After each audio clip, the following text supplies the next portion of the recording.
মানুষ আমাকে ভালো বলবে এজন্য নামাজ পড়লে হবে না। এটা হচ্ছে লোক দেখানো ইবাদত। আপনি এমন ভাবে নামাজ পড়বেন জানেন যেন কেউ টের না পায়। আপনি রাস্তা দিয়ে যাচ্ছেন আর টুপি মাথা দিয়ে মসজিদের মধ্যে আসছে, আপনার মনে মনে উজ্জ্বল ধারণা থাকে আমি নামাজে যাচ্ছি লোকজনকে দেখানোর জন্য, আমি নামাজে যাচ্ছি মানুষ আমাকে দেখবে আর বলবে এই কথাটা নামাজ পড়ে, এই যুবক নামাজ পড়ে, অমুক চাচা নামাজ পড়ে। এইরকম চিন্তাধারা যদি আমার ভিতরে থাকে, আমি আল্লাহ পাকের কুদরতি কদমের মধ্যে যত পারি সেজদা দেব, একটা সেজদাও আল্লাহর দরবারে কবুল হবে না। وسلم تسليما كثيرا كثيرا الذي أرسله الله تعالى بالحق بشيرا ونذيرا الرجيم بسم الله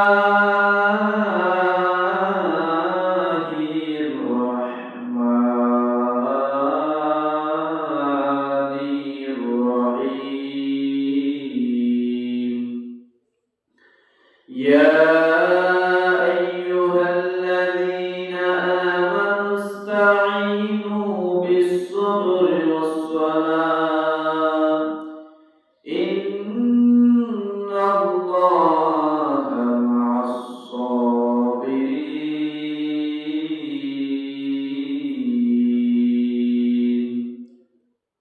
وقال النبي صلى الله عليه وآله وسلم من يرد الله به خيرا يصب به أو كما قال النبي عليه الصلاة والسلام.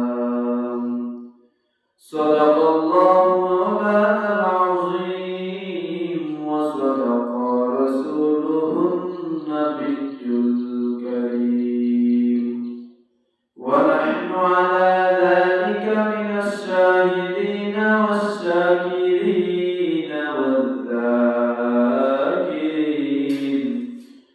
والحمد لله رب العالمين. سبحانك لا علم لنا إلا ما علمتنا إنك أنت العليم الحكيم. ما كان محمد أبا أحد من رجالكم ولكن رسول الله وخاتم النبيين وكان الله بكل شيء عليما.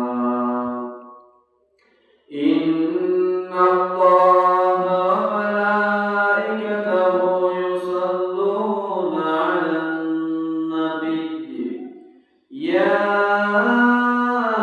أيها الذين آمنوا صلوا عليه وسلموا تسليما. اللهم صل على سيدنا مولانا محمد وعلى آله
सज्जत जन्नत बानैला अल्लाह मोनेर मतो साजैला बोलुन सज्जत जन्नत बानैला अल्लाह मोनेर मतो साजैला एकटी कदम राखार आगे अल्लाह एकटी कदम राखार आगे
रिक्शा चले ना चालक चाला नौका चले ना माझी सारा बोलुन रिक्शा चले ना चालक चाला नौका चले ना माझी सारा विमान चले ना पायलट चारा विमान चले ना पायलट चारा तेमনি दुनिया चले ना अल्लाह चारा ला इलाहा माशाअल्लाह ला इलाहा मरहबा ला इलाहा ला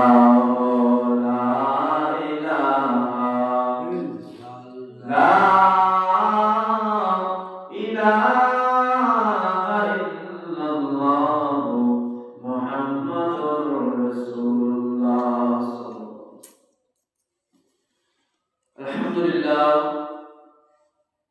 মহান আল্লাহ পাকের দরবারে লাখো কোটি শুকর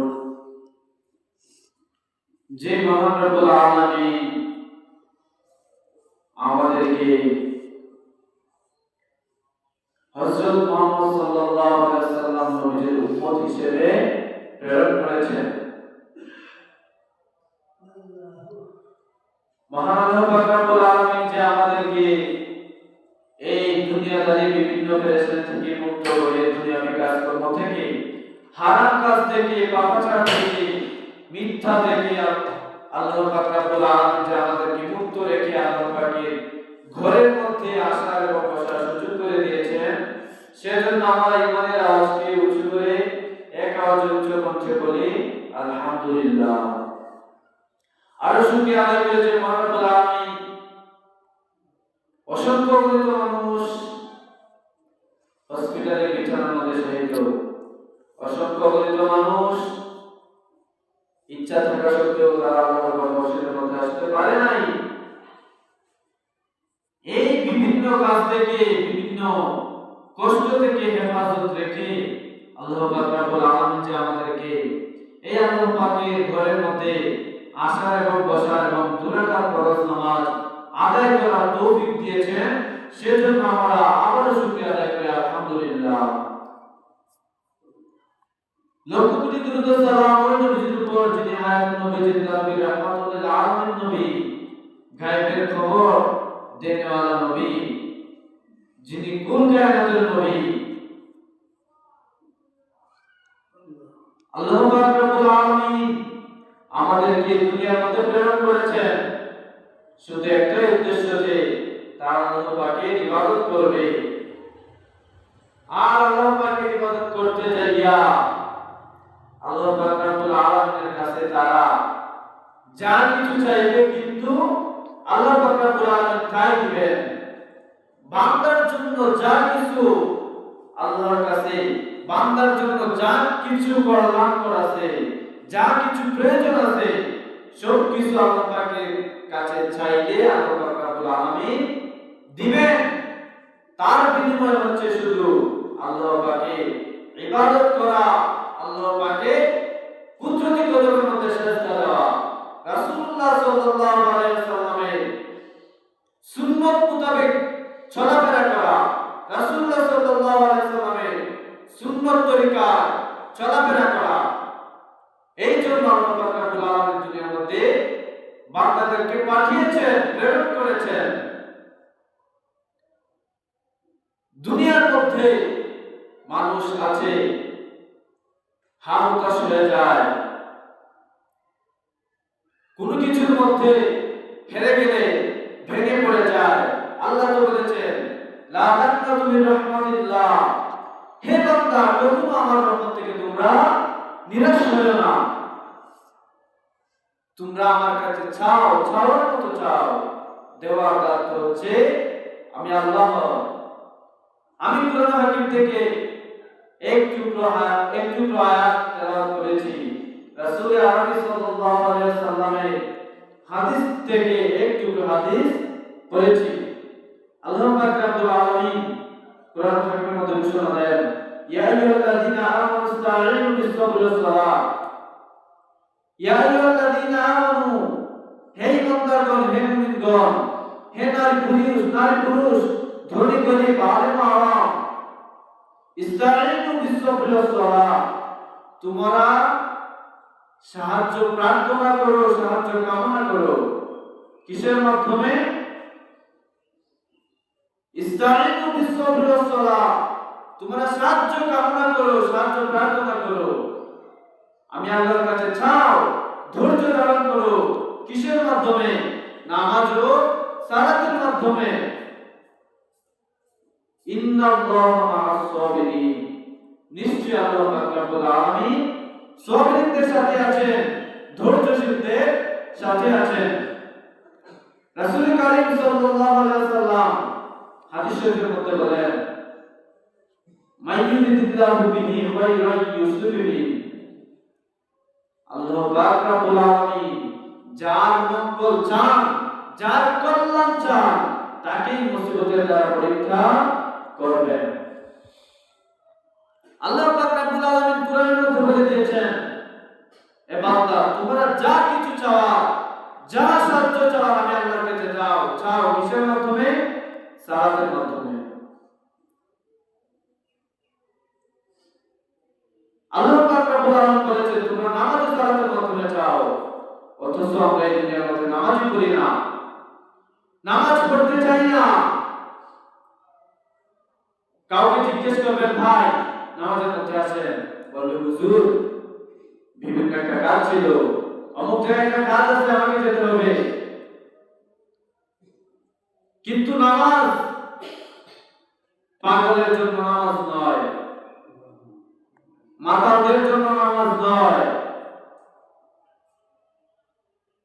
নামাজ পড়বে তারাই যারা সুস্থ মস্তিষ্কে থাকে, তারা নামাজ পড়বে। কিন্তু নামাজ ছাড়া যাবে না। আপনার কাজ ছিল আপনি বসে নামাজ পড়েন, তাও নামাজটা আদায় করতে হবে। নামাজ ছাড়া কেউ জান্নাতের মধ্যে যেতে পারবে না। রাসূলুল্লাহ সাল্লাল্লাহু আলাইহি ওয়াসাল্লামের প্রিয় পরিচয় টুকরা নাবী, তিনি যুদ্ধের ময়দানে যখন কাফেররা তার কল্লা কাটার জন্য দাঁড়ায় আছে, তখন তিনি বললেন যে আমাকে 2 রাকাত নামাজ পড়ার সুযোগ দাও। কারবালার ময়দানে যখন তিনি গিয়েছিলেন তখন বলতেছেন আমাকে 2 রাকাত নামাজ আদায় করার সুযোগ দাও। তখন তিনি 2 রাকাত নামাজ আদায় করলেন। এর মানে বোঝা যাচ্ছে যে যদি আপনার সামনে মৌত দাঁড়ায় থাকে তাও নামাজ ছাড়া যাবে না। তিনি প্রমাণ করে দিয়েছেন। আর আমরা কতই না বাহানা দেখাই নামাজ না পড়ার জন্য। ফারিকুম ফিল জান্নাহ ওয়া ফারিকুম ফিস সাঈর। জান্নাতের পথ আর জাহান্নামের পথ, রাস্তা দুইটা আছে। কোন পথে তুমি যাইবা তোমার ব্যাপার। জান্নাতের পথে যাওয়ার জন্য দরজা খোলা আছে, তোমার ইখতিয়ার। জাহান্নামের দরজা খোলা আছে, তো তোমার ইখতিয়ার। গানের প্যান্ডেলও মাইক চলে, বয়ানের ওয়াজের প্যান্ডেলও মাইক চলে। তুমি কোন রাস্তা দিয়ে ঢুকিয়া কি পথে যাইবা তোমার ব্যাপার। এরে আল্লাহর গোলাম, তুমি যখন মোবাইল অন করে ইউটিউবের মধ্যে যাও, গুনাহের রাস্তা আছে, নেক আমলের বয়ানের কোরআন তেলাওয়াতের রাস্তা আছে। তুমি কোন রাস্তা দিয়ে ঢুকিয়া কি পথে যাইবা তোমার ব্যাপার। টের পাইবা মুসরাতের গুনায় ফিরা করে কয়। এরে আল্লাহর গোলাম, আমি যা বলেছি সাহায্যের ব্যাপার।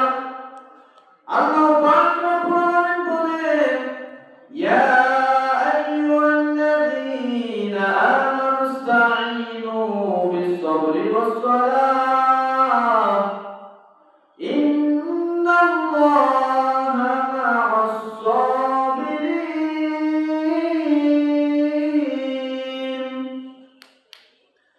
আমার আল্লাহ পাক রব্বুল আলামিন ডাকতে বলেন, রে বান্দা, তোমরা যা কিছু চাইবা আমি আল্লাহর কাছে চাও, কিন্তু নামাজ ও সবরের মাধ্যমে চাইতে হবে।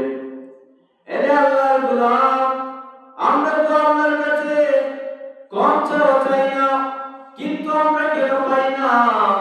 কিন্তু আমাদের মধ্যে নামাজ নাই, আমাদের মধ্যে নামাজ নাই, আমাদের মধ্যে কোনো ধৈর্য নাই। এই জন্য আমরা আল্লাহর কাছে পাই না। এরে নবীর উম্মত, আল্লাহর কাছে পাইতে হলে চাওয়ার মতো চাইতে হবে। নামাজ পড়লাম, পড়ার মতো পড়লাম না। আমরা নামাজ পড়লাম লোক দেখানোর জন্য, আমরা নামাজ পড়লাম মানুষ আমাকে ভালো বলবে এজন্য। আমি নিজে নামাজ পড়লাম, মানুষ আমাকে ভালো বলবে এজন্য নামাজ পড়লে হবে না। এটা হচ্ছে লোক দেখানো ইবাদত।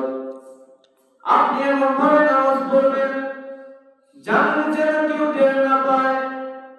আপনি রাস্তা দিয়ে যাচ্ছেন আর টুপি মাথা দিয়ে মসজিদের মধ্যে আসছে, আপনার মনে মনে উজ্জ্বল ধারণা থাকে আমি নামাজে যাচ্ছি লোকজনকে দেখানোর জন্য, আমি নামাজে যাচ্ছি মানুষ আমাকে দেখবে আর বলবে এই বান্দাটা নামাজ পড়ে, এই যুবক নামাজ পড়ে, অমুক চাচা নামাজ পড়ে। এইরকম চিন্তাধারা যদি আমার ভিতরে থাকে, আমি আল্লাহ পাকের কুদরতি কদমের মধ্যে যত পারি সেজদা দেব, একটা সেজদাও আল্লাহর দরবারে কবুল হবে না। নামাজ পড়লে পড়ার মতো পড়তে হবে। সাহাবায়ে কেরাম কিভাবে নামাজ পড়ছে, তার নামাজের মধ্যে দাঁড়াইছেন। দুনিয়া যদি কিয়ামত হয়ে যায়, কিন্তু তারা একটু চিন্তা করেন না। তারা এমন ভাবে নামাজের মধ্যে মগ্ন হয়ে যাইতেন, যদি তাদের শরীরের কোন অংশ থেকে গোশতের টুকরা কাটা হয়, সেই রকমও তারা কখনো টের পাবে না। একজন জালেমের বাড়িতে একজন আল্লাহর বান্দী কাজ করত। একজন জালেমের বাড়িতে আল্লাহর একজন বান্দী কাজ করত। তখন একজন লোক, তার আপন সন্তান, কিন্তু তার একটা ছিল, সে যা চাইতো তাই পাইতো। হঠাৎ একদিন ওই জালেমের কাছে আবদার করতেছে, আব্বা জান, আমার একটা ইচ্ছা ছিল। কয় আমার একটা ইচ্ছা ছিল। কয় কি তোমার ইচ্ছা? কয় আমি একটা জিনিস দেখতে চাই, মানুষের পায়ে ঘন্টার মধ্যে যে রক্তটা থাকে সেই রক্তটা একজন মানুষের কাটাবো, সেটা আমি দেখতে চাই। তখন সে বলল সেটা কি সম্ভব নাকি? তখন বলল আমার ইচ্ছাটা অপূর্ণ রয়ে যাবে।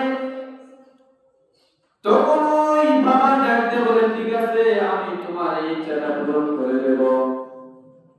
কিন্তু অনেকটা চাষিকে জিজ্ঞেস করলো, তোমার আমার সন্তানের ইচ্ছাটা তুমি পূরণ করে দিবা? কয় আমি এটা পারবো না। একে একে সবাইকে জিজ্ঞেস করলো, তার যত দাস দাসী ছিল সবাইকে জিজ্ঞেস করলো, কিন্তু কেউ রাজি হলো না। আরে আল্লাহর গোলাম, নিজের সুস্থ মাথায় জ্ঞান থাকা অবস্থায় একটা মানুষ চাইবে না তার শরীর কেটে যাক, একটা মানুষ চাইবে না তার শরীরের একটা অঙ্গ চলে যাক, কিন্তু কেউ রাজি হলো না।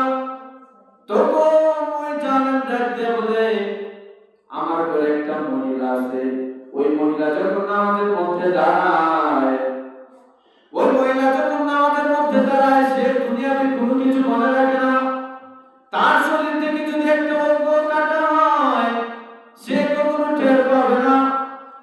তখন ওই ব্যক্তি যখন আল্লাহর ইবাদতের মধ্যে মগ্ন হয়ে গেল, নামাজের মধ্যে দাঁড়ায় গেল, তখন ওই ব্যক্তি যখন নামাজ পড়ে, ওই পাকে দিয়া জানে ওই ব্যক্তির পা থেকে এক টুকরা মাংস কেটে ফেললো আর সন্তানকে দিল।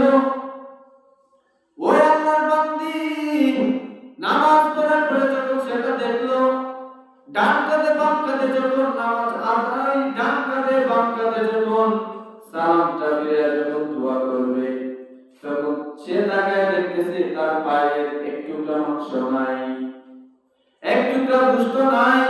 ওই আল্লাহর বান্দি দুই হাত উঁচু করে আল্লাহর কাছে কান্না করে বলে, মালিক, ওই জালেমকে আপনি হেদায়েত দান করে দেন, ওই জালেমকে আপনি হাজার হাজার বছর নেক হায়াত দান করে দেন। চোখের পানি ছেড়ে কান্না করে, চোখের পানি ছেড়ে ছেড়ে কান্না করে ওই জালেম সেটা শুনতে পায়। আর সে শুনতে পাইয়া তার অন্তরের মধ্যে কষ্ট লেগে গেল।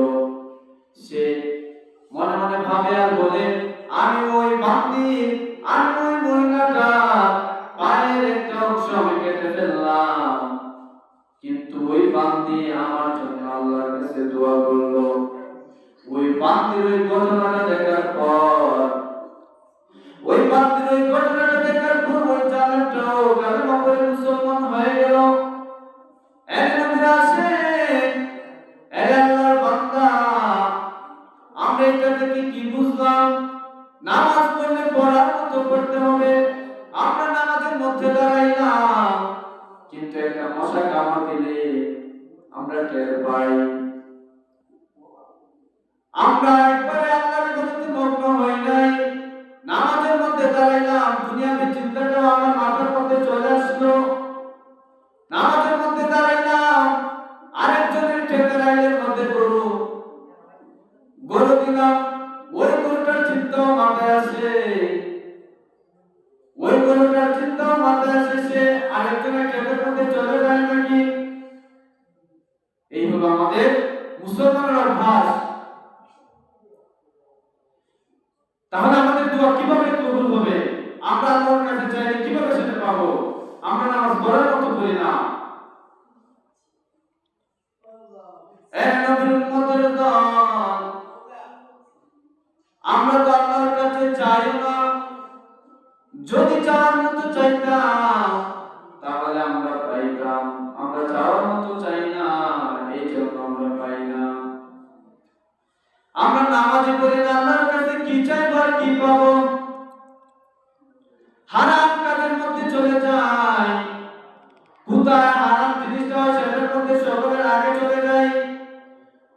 আল্লাহর ঘর মসজিদের মধ্যে একবার আসি না, আমাদের অন্তরের মধ্যে জাহান্নামের ভয় নাই, আমাদের অন্তরের মধ্যে আল্লাহর ভয় নাই। দুনিয়ার মধ্যে যেমনে চলাফেরা করি, যেমনে ইচ্ছা সেভাবে চলি, মাঝে মাঝে আল্লাহ মুসিবত দেয়, আল্লাহ বান্দাকে বুঝায়, আরে বান্দা দুনিয়ার মধ্যে যত চলাফেরা করো, কিন্তু আমি আল্লাহর কাছে তোমার এই পাওয়ার কিছু না। আল্লাহর কাছে বড় বড় বেঈমানেরা টিকতে পারে নাই, বড় বড় বেঈমানরা টিকতে পারে নাই। ফেরাউন, নমরুদ, কারুন, সাদ্দাত, এরা আল্লাহর পাওয়ারের কাছে টিকতে পারে নাই। সাদ্দাত নিজে দুনিয়ার মধ্যে জান্নাত বানাইছে, কিন্তু এই জান্নাতের মধ্যে সে প্রবেশ করতে পারে নাই। জান্নাতের হুর বানাইছে, বানাই ওই জান্নাতের মধ্যে রাখছে, তার বানানো জান্নাতের মধ্যে, কিন্তু ওই জান্নাতের মধ্যে সে পা রাখতে পারে নাই। আসমানের দিকে সিঁড়ি বানাইয়া উপরে উঠে গেল, আল্লাহকে মেরে ফেলবে। তীর আর ধনুক যখন মারলো, একটা পাখির গায়ের মধ্যে লেগে ওই তীরের মধ্যে রক্ত লেগে গেল। আর সে বাহাদুরি করে আমি আল্লাহকে মেরে ফেলাইছি। কিন্তু তার সঙ্গে সে যখন তার বানানো জান্নাতের মধ্যে প্রবেশ করবে, তার সঙ্গে আজরাইল চলে আসলো, কিন্তু জান্নাতের মধ্যে ঢুকবে, তার সঙ্গে দেখা হলো, আজরাইলের সঙ্গে দেখা হইল। আজরাইলকে বলে, আমার সময় নাই, তোমার সঙ্গে কথা বলার আমার সময় নাই। সে যখন দৌড়ে চলে আসলো জান্নাতের মধ্যে, সে আসার আগে দেখা যাচ্ছে ওই আজরাইল তার সামনের মধ্যে দাঁড়ানো। এর মধ্যে আমরা কি বুঝলাম? দুনিয়ার মধ্যে আমরা যা কিছু সাজাই, কিন্তু মালাকুল মউত যখন সামনে আসবে সেটা আমাদের মধ্যে কিছু না। মালাকুল মউত থেকে কেউ বাঁচতে পারবে না। কত বড় বড় বিমান, আল্লাহর কাছে কিচ্ছু হইল না, সবাই আল্লাহর সামনে ধ্বংস হয়ে গেল। আমরা তো কিচ্ছু না, আমরা তো গুনাহগার উম্মত, শুধু একজনের দ্বারা আমরা এত পাওয়ার দেখাই। কারণ আল্লাহ হযরত মুহাম্মদ সাল্লাল্লাহু আলাইহি ওয়াসাল্লামের উম্মত, যিনি একটা উম্মতকে রেখেও জান্নাতের মধ্যে যাবেন না। সুবহানাল্লাহ। এই জন্য আমাদের তো পাওয়ার, এর নবীর আসে, সময় আছে, সময় আছে, এখনো সময় আছে। আল্লাহর ঘরের মধ্যে ফিরে আসুন, আল্লাহর কথা মতো চলাফেরা করুন, আল্লাহর ইবাদত করুন, আল্লাহকে ভয় করুন, জাহান্নামকে ভয় করুন, নবীর সুন্নাত মোতাবেক চলাফেরা করুন। এখনো সময় আছে বান্দা। একদিন জিবরাইল আলাইহিস সালাম ডাক দিয়া বলেন, আমি বৃষ্টির পানির ফোঁটাগুলো করতে পারি, কিন্তু যৌবনকালে যুবক বয়সে বান্দা যখন আল্লাহর ইবাদত করে, ওই ইবাদতের আমলগুলো আমি করতে পারি না। সুবহানাল্লাহ। তাহলে বুঝেন বৃদ্ধ বয়স হলে কি হবে? যে বৃদ্ধ বাবারা হাঁটতে পারেন না, চলতে পারেন না, তখন ইচ্ছে হয় যে আমার উজ্জ্বল ইবাদতের মধ্যে সেজদা দেওয়ার জন্য, কিন্তু তারা পারেন না। তাদের মন চায় হেঁটে হেঁটে মসজিদের মধ্যে আসবেন, কিন্তু তারা পারেন না।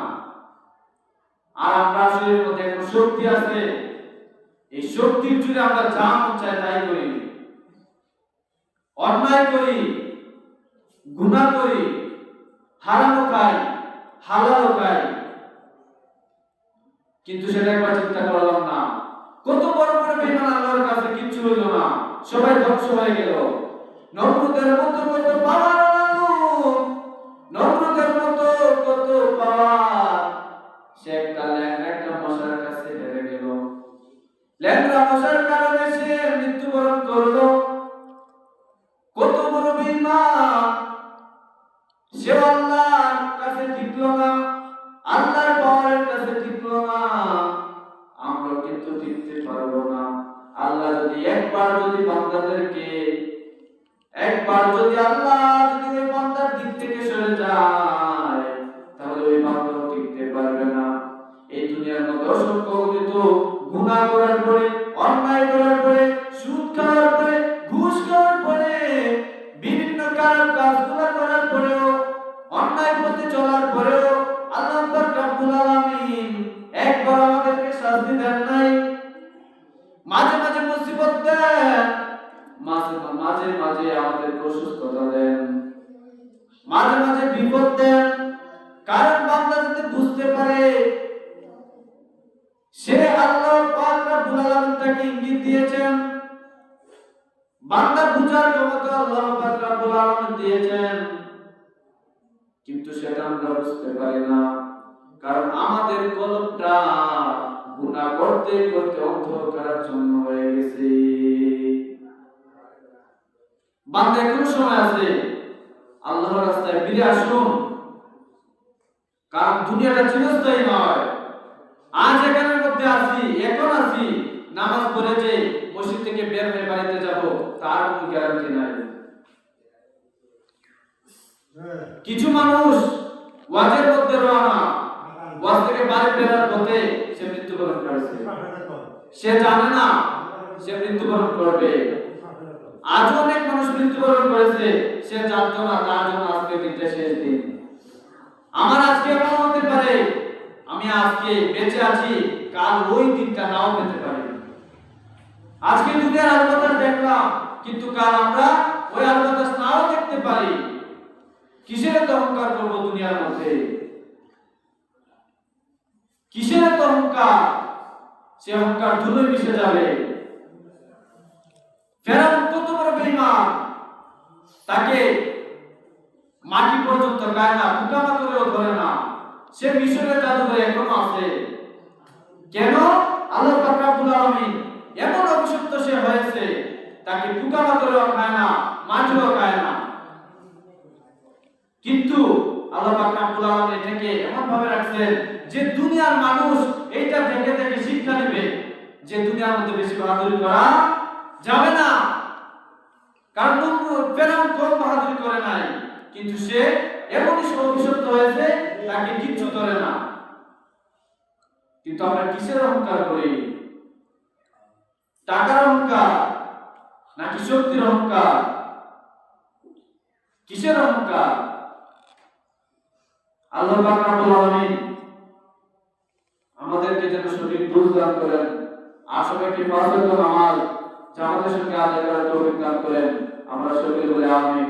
ওয়া আখিরু দাওয়ানা আনিল হামদুলিল্লাহি রাব্বিল আলামিন। আল্লাহুম্মা আমিন।